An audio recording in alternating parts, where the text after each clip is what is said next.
Recently, I got cyber attacked. Yes, I was attacked, but it wasn't successful.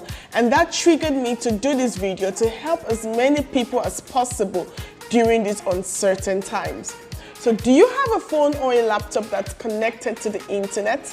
Do you use your ATM? Do you use checkbooks? Do you do online transactions at this time? Are you working from home? Do you do homeschooling? Are your kids schooling online? Do you do meetings online? If your answer is yes to these questions, then you definitely need to listen to this video so you could learn tips on how to prevent cyber attacks during these uncertain times. My name is Mrs. Uyime Ajifo, and I am a certified cybersecurity nexus, and I also major in information security. Today, alongside my colleague Felix Ushama, who is also a certified cybersecurity nexus and majors in cybersecurity, I'll be bringing to you guys tips on how to prevent cyber attacks during this lockdown. I'll be focusing on our weaknesses as Africans and specifically tailoring this content to cyber attacks that are unique to us during this period. A lot of research and work has gone into this, and it will mean so much to us if you take some few seconds, scroll down, and click the subscribe button. When you're done, welcome. Welcome back to my channel. This is Rural Exit with Uyime Ajifo, where we are all about being better than where we came from.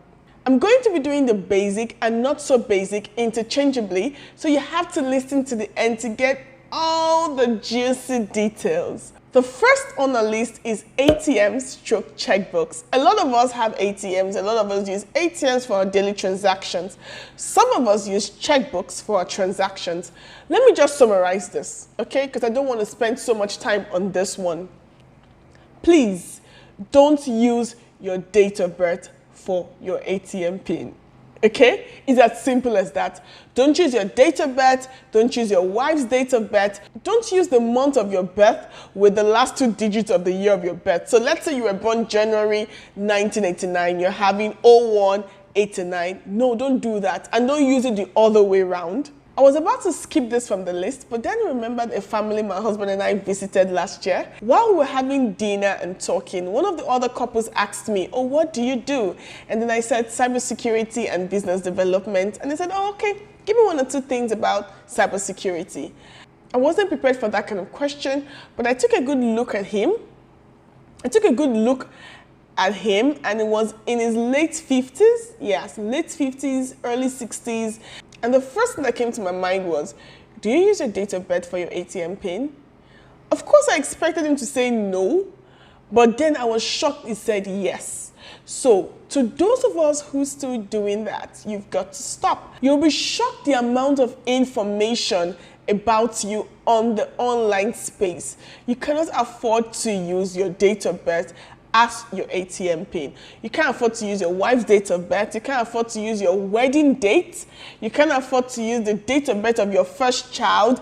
And a lot of people from mid-35 upward to 40, 50, 60s like to use dates like this for their ATM PIN. So once a hacker takes a good look at you or has a little background information about you, with few guesses, that hacker can get to know your ATM PIN, and you don't want to be in such situations.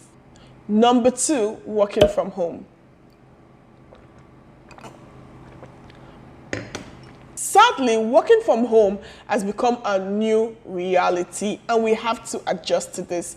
Under working from home, I'll be talking about 2 cyber attacks. The first one is social engineering, and under social engineering, I'll be dwelling on spear phishing. Now, spear phishing is different from phishing. Phishing is the one a lot of us are popular with and we've built resilience towards. Phishing, in simple terms, is when a hacker sends a fraudulent message to as many people as possible. And then it's just there waiting, oh, let me see who the mugu is going to be. Example of phishing is what you have on the screen right now. You see, this message is sent to as many people as possible with a fraudulent link, and then whoever falls prey, sorry for you. It's sad that a lot of people still fall prey to this, but then you have to be very careful with spear phishing. Spear phishing, in simple terms, is when a hacker specifically targets you. In attacks like this, They use familiar words that you're used to, and they use familiar environment that you're used to. A lot of research has been put into this attack, so they use things that you're familiar with or common with. For example, a hacker pretending to be your boss, sending you an email requesting an information. So an example of spear phishing, let's say your boss's email address is chukwuemeka.alice@ib.com, and at this time you're working from home, yeah? But you receive an email from a hacker pretending to be your boss, and the email address is chukwuemeka@ib.com. In this email address, the E is missing. You could overlook this, right? It's not such a big deal. Maybe it's network problem. You could say to yourself, maybe it's a network problem, or maybe there's an error. Maybe something is wrong with the IT department. And then this fraudulent person pretending to be your boss with a similar email address, just the E missing, asks you for an information, and you're thinking it's your boss to give out this information. Those are the kind of attacks that are likely to occur at this period. Or let's say, for example, your boss's email address is chukwuemeka.alice@ib.com, and you receive an email from chukwuemeka.alice@ib.com.ng asking you for a very important information, probably office bank details or something really important, and you reply thinking this is your boss. Okay, but then you say .com.ng and it doesn't make any sense to you. You're probably like, oh, it's network problem. Maybe they've changed the website or something. You don't know. And then you reply to that email thinking it's your boss, not knowing it's a fraudulent person. These kind of attacks tend to be successful during this period because, one, you're working from home, you're not in your office environment, so your guard is not so up. Number two, you probably were Netflixing and chilling when that email came in, and you just want to hurry up and reply. Or it's your boss's email, there's just one letter that is missing, probably is internet access. Number three, you probably don't know so much about something like this. You probably thought it was the internet, you probably thought the IT department has made one or two changes. And finally, number four, this person is using familiar words. This person is sending you an email that looks like your boss, is signing out like your boss, is saying things the way your boss would say it, right? And is asking for information that only your boss can ask for. So why not? A few weeks ago, I just clocked 100 subscribers on YouTube and I was super excited. Few days later, I got this email. I was really excited to get this email, I'm not gonna lie. I was like, oh my goodness, GT Bank wants to work with me. Oh my goodness, they've seen potential in me. They've seen the potential in me, so they want to work with me. And I kept reading the email. Besides, all these big organizations, a lot of them use private consultants to do their bidding. So it could be a private consultant, yeah? And I was super excited. You see, with this email, this person specifically tailored it to me. This person probably knows me, or has researched about me, or knows about my YouTube channel, or has researched about my YouTube channel. You could see this person is using words that I want to hear. This message is not for someone who is probably working in a bank. This message is not for someone who sells food on the street. So this is not a general message. This message was specifically targeted at me. So with spear phishing, a lot of work is put into it. A lot of research about you is put into it, just to make you fall into the trap. Now you might be asking, how do I prevent such attacks from happening? Very simple, two-step authentication. What that means is when you see an email asking for a sensitive information, all you have to do is pick up your phone and call the person who sent that email for verification. The main goal of the attacker is to make you work at impulse, make you take your decision immediately. They don't want you to have time to think over it. So they ask you for something and they want you to do it immediately so that you don't have time to verify. All you have to do is take some time out and verify who the actual sender is. Once you've done that, you're definitely one step ahead of that attacker. Number three, hey, it's time for the parents to dwell in on this one. Homeschooling for the kids, online meetings for the parents. Now, a lot of kids right now will be doing homeschooling, which is such a good idea, but then you have to be careful. You get a message from the hacker pretending to be your child's teacher, saying, hello, Mrs. Toluwa, I'm your last teacher. Here is the link to the Zoom, which is the online class. You can find the password and ID here. And then, because, yeah, you are Mrs. Toluwa, and you've been expecting that your school would do online class. You click on the link and you probably see a form that says fill all these details, and then you put in all this information and give it to the hacker. Something similar to this happened to a parent not too long ago who drew my attention to this. She became suspicious when she saw the form asking for bank details and all that, and then she called the school. Why are you people asking for my bank details?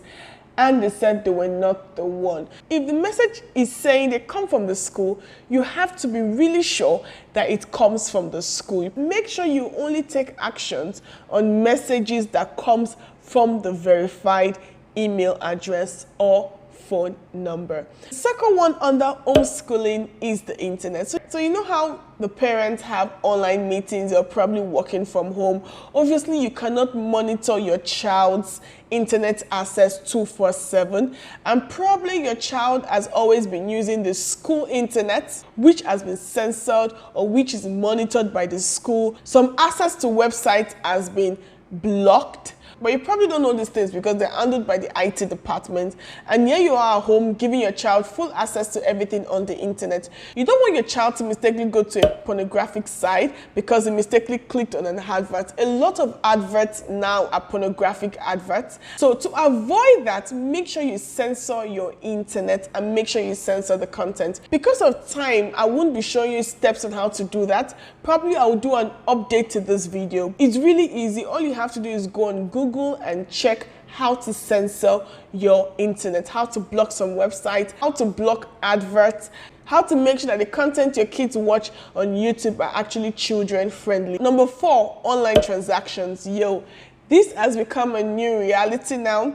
A lot of things are happening online. In fact, almost all our financial transactions are taking place online. So you definitely need to be careful because that is where the money is. The first one is to make sure that wherever you're putting your card details online is secured. One simple way is to make sure you see that secure sign that looks like a padlock, yes, when you're working on a financial website. Another one is to use financial institutions that you are sure of. You could Google it to be sure that these are credible financial institutions before you put in your bank details. The second one is storing your card information on the financial website. It's not like it's a bad thing. And I know a lot of us do that because, you don't want to be stressed. You don't want to be looking for your card details the next time you want to use that website. Probably you're even a frequent, user. The evil with that is that if your laptop gets stolen, you've given the new owner access to your card details. Not even get stolen. If somebody else uses your laptop or your phone and, luckily goes to your history, a person can click on it and have access to your card details. So except you are pretty sure of the safety of your device, then you can do that to avoid putting those details over and over again. So this is it from me today. We're a community where we try to be better each time, and we don't want to be that employee or employer who was used to destroy the organization while we were working from home. If you want to be part of this amazing intellectual community, all you have to do is click the subscribe button below. It's free. Till I see you next time, keep being better than where you came from. Bye.